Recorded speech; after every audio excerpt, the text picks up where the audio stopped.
ये बहुत ही alarming report है पाकिस्तान के। क्यों?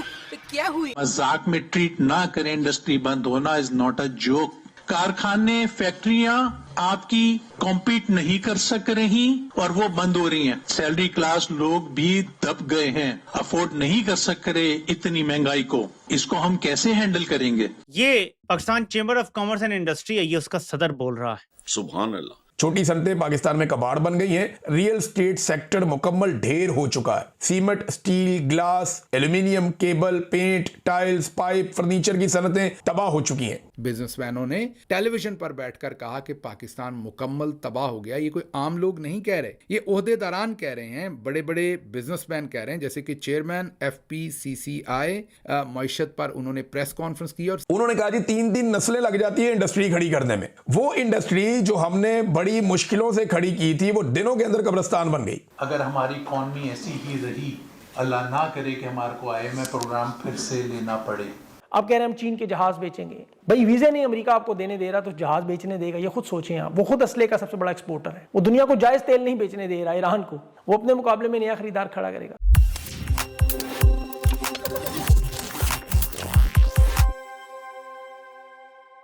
नमस्कार दोस्तों, स्वागत है आपके अपने चैनल पर। दोस्तों, पाकिस्तान की हालात कैसे बर्बादी की तरफ तेजी से चल पड़े हैं और उस बर्बादी से निकलना अब नामुमकिन हो गया है, ऐसा चौंकाने वाला बयान दिया है पाकिस्तान चेंबर ऑफ कॉमर्स के चेयरमैन SM तनवीर ने। जी हां दोस्तों, क्या खुलासे किए उन्होंने FPCCI प्रेस कॉन्फ्रेंस में। ऊंचे बिजली बिल, फैक्ट्रियां बंद, बेरोजगारी का भयानक संकट और पाकिस्तान मीडिया का इस पर क्या हास्यास्पद रिएक्शन है, सब कुछ जानेंगे आगे इसी वीडियो में। तो दोस्तों, अगर वीडियो पसंद आए तो लाइक करें, शेयर करें और अपनी राय कमेंट में जरूर बताएं। और ऐसे ही धमाकेदार खबरों के लिए हमारे चैनल को सब्सक्राइब करना बिल्कुल न भूलें। फिर मिलेंगे अगले वीडियो में, तब तक के लिए ढेर सारा धन्यवाद। जय हिंद। 140 से 150 बड़े टेक्सटाइल यूनिट्स बंद हो गए हैं पिछले 1.5 से 2 सालों में, जो कि सबसे बड़े एम्प्लॉयमेंट जनरेटर थे। एक बड़ा यूनिट लगने में 3-3 नस्लें लग जाती हैं। इतना आसान नहीं है यूनिट लगना। हम उसको मजाक समझ रहे हैं, यूनिट बंद हो गए। SMEs जितने भी हैं, इतनी high cost of doing business की वजह से जंक यार्ड में कन्वर्ट हो गई हैं। Real estate sector totally collapse हो गया। इससे 40 इंडस्ट्री हैं जो चलती हैं और एम्प्लॉयमेंट जनरेट करती हैं। 40 industry, cement, steel, glass, aluminium, cable, paint, tiles, pipes, furniture और पूरी लिस्ट है हमारे पास। सारी की सारी इंडस्ट्रियां कोलैप्स हो गई क्योंकि हमने रियल एस्टेट बिजनेस को ख़त्म कर दिया। मैं अपने प्राइम मिनिस्टर साहब से अपील करता हूं, खुदारा जल्दी फैसले करें। जो बच गई है इंडस्ट्री उसको बचा लें, जो बंद हो गई है वो वापस नहीं चलेगी। इसका हल एक ही है, अगर हमने अपने मुल्क की इकॉनमी को बचाना है। इंडस्ट्रियलाइजेशन, इंडस्ट्रियलाइजेशन और इंडस्ट्रियलाइजेशन, वो भी इमरजेंसी बेसिस के ऊपर। जो इंडस्ट्री वेंटिलेटर पे पड़ी हुई है उसको बचा लें, उसको निकाल दें वेंटिलेटर से। जो बंद हो गई है अब वो वापस नहीं चल सकती। अब तो दुनिया बोल रही है। शहजाद इकबाल साहब, आपसे मईशत से मुतालिक सवाल है। एहसन इकबाल साहब कहते हैं कि पाकिस्तान का बार बार IMF के पास जाना किसी साजिश या वक्ती मसले की वजह से नहीं, बल्कि हमारी अपनी कमज़ोर मईशत का नतीजा है। इसी सोच के तहत हुकूमत ने उड़ान पाकिस्तान का मंसूबा पेश किया है। आपकी इस पर राय क्या है? जी, जाहिर सी बात है, 24-25 मरतबा हम जा चुके हैं और ज्यादातर प्रोग्राम हमने फिनिश भी नहीं किए, हमें बीच में ही छोड़ने पड़े। तो ये हमारे ही कसूर है। और आप देखें, मैं भी 20 साल से ऑलमोस्ट ये कवर कर रहा हूँ इकोनॉमी।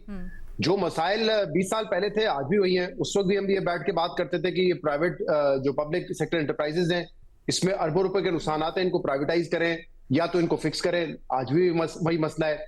एनर्जी के मसाइल पहले हमारे थे, पहले लोड शेडिंग थी, अब एनर्जी महंगी इतनी हो गई है कि वो ऑब्वियसली इंडस्ट्री और मईशत चलाने के लिए रेट बहुत ज्यादा है। ये इतने डेकेड से इशू चलता हुआ आ रहा है। फिर वही हमारा टैक्स टू GDP 10% पे है ना, हम बेस बढ़ा सकते हैं, हर साल बात करते हैं। तो जब हम ये रिफॉर्म्स करेंगे नहीं, जो कि ऑब्वियसली जब भी आप आईएमएफ प्रोग्राम में जाते हैं आप भी यही बातें सुनते होंगे कि ये 4-5 बड़े बड़े काम है जो हमने करने हैं, हम ये करेंगे ही नहीं तो हमारा रिलायंस तो फिर आईएमएफ पे रहेगा ना। तो हम में से तो किसी ने नहीं कहा कि ये आईएमएफ की कोई साजिश है जिसकी वजह से हम उसमें फंसे हुए। If you want to get rid of IMF then we have to fix our home, और उसमें हमें रिफॉर्म्स करने की जरूरत है। हाँ, अगर कोई सोचता है तो वो इसहाक डार साहब ने 2 साल पहले इस तरह की हिंट दी थी कि किसी साजिश की वजह से हमें आईएमएफ का कर्जा नहीं मिल रहा, फिर उन्होंने गुस्से में कह दिया था शाहजेब खानजादा साहब के प्रोग्राम में कि आईएमएफ आता है तो आए वरना हमें कोई जरूरत नहीं है उनकी। तो वो उन्हीं से पूछे, पर वो साजिशी बातें वही कर रहे थे कि शायद उस वक्त आईएमएफ को जानबूझ के इसहाक डार साहब की वजह से कर्जा नहीं दे रहा था पाकिस्तान को, या किस्त रोक के रखी हुई थी उन्होंने। आईएमएफ की ऑब्वियसली एक आपको lender of the last resort है, उसकी भी कुछ डिमांड्स होंगी कि आपने ये करना है इकोनॉमी को फिक्स करने के लिए। अगर हम नहीं करेंगे तो हम बार बार जाते रहेंगे। और इस दफा हुकूमत का दोबारा दावा है कि ये आखिरी मर्तबा आईएमएफ में गए, आप भी मैं यहीं पे हूँ, मैं भी यहीं पे, देख लेते हैं, लेट्स सी। अच्छा, वैसे हमने 2-4 दिन पहले वजीर दिफा का बयान भी सुना जिसमें वो कहते हैं कि JF-17 थंडर्स हम बेचेंगे तो इतने हम वो कर सकते हैं कि IMF के कर्जे से बाहर निकल आए। क्या ये पॉसिबल है?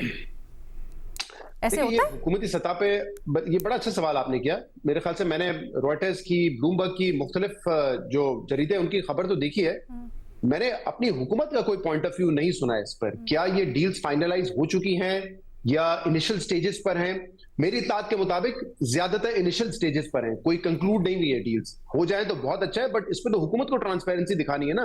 आप बताइए कि आपने कितने JF-17 किन किन ममालिक को भेजे हैं, आपकी जो डील है, आर्म्स की डील है या जेट्स की डील है, वो कितने बिलियन की है, ताकि हम भी फिर एक फोरकास्टिंग कर सके अपने तौर पे भी कि कितने बिलियन डॉलर पाकिस्तान की इकोनॉमी में आने हैं। और अगर ये हो जाए तो मेरे ख्याल से नथिंग लाइक इट। अगर हमारे ये इस वक्त एक एडवांटेज है कि हमारा डिफेंस इक्विपमेंट जो है वो दुनिया भर में चाहिए, उनको जरूरत है, तो हम बिल्कुल अपने एक्सपोर्ट्स यहाँ से बढ़ा सकते हैं। लेकिन ये तो फिर हुकूमत ने बताना है ना, इस पे कोई मेरे ख्याल से उनको चाहिए कि ट्रांसपेरेंसी इस पे लेकर आए और बताइए कि क्या डील्स हो रही है। फिलहाल मुझे लगता है कि इसमें बहुत सारे डील्स की जिनकी हम बातें सुन रहे हैं वो ऑनगोइंग है, कंक्लूड नहीं हुई है, और होंगी तो आई एम श्योर हुकूमत उस पर ब्रीफ करेगी हमें। अच्छा, क्योंकि हम इस टॉपिक पे आपकी मौजूदगी का फ़ायदा उठाते हुए, कुछ दिनों पहले की भी रिपोर्ट है, आज दोबारा इसको शायद लिखा गया है कि पाकिस्तान की जो एक्सपोर्ट्स हैं उनमें कमी आ रही है, पाकिस्तान का जो ट्रेड डेफिसिट है वो बढ़ता जा रहा है। लेकिन दूसरी तरफ हम एहसन इकबाल साहब टाइप लोग जिनका बयान सुनते हैं कि नहीं, उड़ान पाकिस्तान के तहत अब सब कुछ अच्छा है, हम ग्रोथ फेज़ में एंटर हो रहे हैं। ये क्या हो रहा है शहजाद साहब? नंबर्स क्यों नहीं ऐड कर रहे जो दावे वादे हैं उनके मुताबिक? अब दोबारा एक ये इन्होंने कहा उड़ान पाकिस्तान के तहत हम $60 बिलियन तक अपनी एक्सपोर्ट्स को लेके जाएंगे with in 2-3 years I think. IMF कहता है कि नहीं, आप $45 बिलियन तक लेके जा सकते हैं, उससे ज्यादा नहीं लेके जा सकते। तो वंस अगेन हमारे टारगेट्स भी अनरियलिस्टिक हैं, और हम बताएं ना कि किस तरीके से करेंगे। इस वक्त इंडस्ट्री ये कह रही है कि चलें ठीक है, लोकल तो सेंटिमेंट थोड़ा सा बेहतर हुआ है, कुछ कंजम्पशन आ रही है, बट एक्सपोर्ट में तो हम नहीं कम्पीट कर पा रहे क्योंकि हमारी कॉस्ट ज्यादा है, हमारी एनर्जी कॉस्ट ज्यादा है, हमारे टैक्सेस ज्यादा है। इस तरह तो हम नहीं कम्पीट कर सकेंगे, इंटरेस्ट रेट हमारा ज्यादा है, तो हाउ डू वी कम्पीट? मैं आपको बताता हूँ 2013 का मंशूर PMLN का, नवाज शरीफ साहब वजीर आजम बनने वाले थे, मंशूर में था कि $100 बिलियन हमारी एक्सपोर्ट्स होंगी। फिर 2014 में उन्होंने दोहराया $100 बिलियन एक्सपोर्ट्स होंगी। आपको ये यकीन नहीं आएगा कि उन 5 सालों में जो पीपल्स पार्टी एक्सपोर्ट्स छोड़ के गई थी ना, हमारी एक्सपोर्ट्स उसी लेवल पे थी, एग्जैक्ट उसी लेवल पे थी, क्योंकि पिछले 3-3.5 सालों में नून लीग की हुकूमत में हमारे एक्सपोर्ट्स गिरे थे $3 से $4 बिलियन। फिर बाय द टाइम उन्होंने अपना 5 साल का टर्म मुकम्मल किया तो एक्सपोर्ट्स आपके वहां पे छोड़ के गए थे जहां पे पीपल्स पार्टी छोड़ के गई थी $24-25 बिलियन पे। तो उससे आप अंदाजा लगा ले कि नंबर्स देना, टारगेट्स देना, 2030 विजन, उड़ान पाकिस्तान, ये नाम फैंसी कोई भी रख सकता है, लेकिन इस पर अमल कितना होता है और उसका रिजल्ट क्या निकलता है, दैट इज मोर इंपॉर्टेंट। अभी फौजी जनता ने जिस तरह मईशत तबाह की, पाकिस्तान को पत्थर के दौर में डाला, हर इदारा तबाह किया, अमन अमान तबाह की, मईशत तबाह की, पाकिस्तान का सुकून और अमन तबाह किया, और हर शोबे में नाकामी। अब खारजा पॉलिसी में देखें, तमाम ममालिक से लड़ाई है, हमसायों से जंगें हैं, तिजारत बंद है। ये ट्रंप के पास पहुंचे, करोड़ों डॉलर्स लगाए, लॉबिंग की, जमीन आसमान एक कर दिया, उसके किरदार को, इखलाक को चूमते रहे, चापलूसी खुशामद करते रहे। जंगें लड़ने वाले ट्रंप को नोबल इनाम, मादनियात, फिर दहशतगर्दी की जंग में शिरकत, गजा अमन फौज तक। और ट्रंप के अपने अल्फाज है कि ये मेरी दुम तक चाटते हैं, ये उसका सबूत है। उनके बावजूद हालात क्या है, उड़ान उड़ान करते रहे, ट्रंप ने उड़ा के रख दिया, पाकिस्तानियों के वीजे मुंजमद कर दिए, 75 ममालिक की लिस्ट में डाल दिया, और उसमें हिंदुस्तान शामिल नहीं है। अब ये दिल बहलाने के लिए बाजमात हाथ बांधे, कल आपने तस्वीरें देखी होंगी, जब एक नौजवान लड़के के पीछे स्टीव विटकॉफ 27वीं दफा वर्ल्ड लिबर्टी फाइनेंशियल के साथ MOU कर रहे हैं। फील्ड मार्शल, वजीर आजम, वजीर दाखिला, वजीर खारजा, DGI सब अफसरान खड़े हैं पीछे। वो नौजवान जैक विटकॉफ दस्तखत कर रहे हैं। ट्रंप ने लिहाज नहीं किया वीजा बैन ममालिक में, मुंजमद ममालिक में, और ये हर रोज बयानियां बनाते हैं, हर रोज। आप कह रहे हैं हम चीन के जहाज बेचेंगे, भाई वीजे नहीं अमेरिका आपको देने दे रहा तो जहाज बेचने देगा, ये खुद सोचें आप। वो खुद असले का सबसे बड़ा एक्सपोर्टर है, वो दुनिया को जायज तेल नहीं बेचने दे रहा ईरान को, वो अपने मुकाबले में नया खरीदार खड़ा करेगा। अब 3 साल 10 महीनों में जो चीज स्टैब्लिशमेंट करती रही, बयानियां, आप देखें ना, इनका बयानिया है हमेशा, और इनका बयानिया ही हम लोग उड़ाते रहे। इसीलिए हम लोग ये सबूत देते हैं इनका बयानिया। आज 21 महीने हो गए हैं, कर्जों में 12,733 अरब का इजाफा है। जरा गौर से सुने, 20 अरब रुपया रोजाना कर्जा, ऐसी हुकूमत जिसकी आमदनी कोई नहीं, 20 अरब रुपया रोजाना कर्जा जिस मुल्क का, उसके क्या हालात होंगे।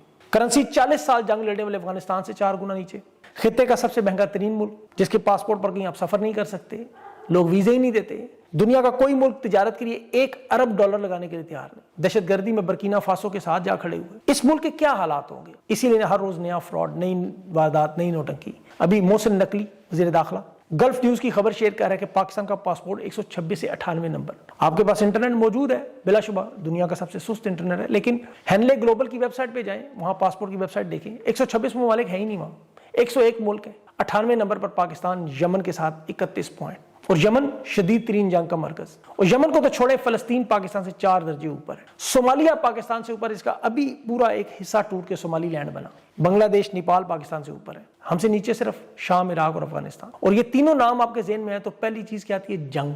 अब यहाँ इन्होंने जंग लड़ी हिंदुस्तान से, हिंदुस्तान भी 16 दर्जे पासपोर्ट हमसे बेहतर। अमेरिका ने हिंदुस्तान से दिफाई डील भी की, तिजारत भी की 50% टैरिफ के बावजूद, और यहाँ ट्रंप उन्हें जुगते लगाने के बावजूद हमें वीजा बैन ममालिक में डाल गया। आपको पता है वर्ल्ड इकोनॉमिक फोरम की जो ग्लोबल रिस्क रिपोर्ट आई है 2026, वो पाकिस्तान के बारे में क्या कह रहा है, लैक ऑफ इकोनॉमिक अपॉर्चुनिटी और unemployment is the primary risk facing Pakistan. ये बहुत ही अलार्मिंग रिपोर्ट है FPCCI के लिए, बिजनेस कम्युनिटी के लिए, पाकिस्तान के लिए। यही बात हम जो पिछले 2 साल से गवर्नमेंट को कर रहे हैं, समझा रहे हैं, अब दुनिया बोलना शुरू हो गई है। मुझे खतरा है जो IMF प्रोग्राम में हम हैं और जो हम टारगेट कर रहे हैं कि हम जून 2027 में निकल जाएंगे, अगर हमारी इकॉनमी ऐसी ही रही, अल्लाह ना करे कि हमारे को IMF प्रोग्राम फिर से लेना पड़े। खत्म, bye bye, tata, good bye, गया।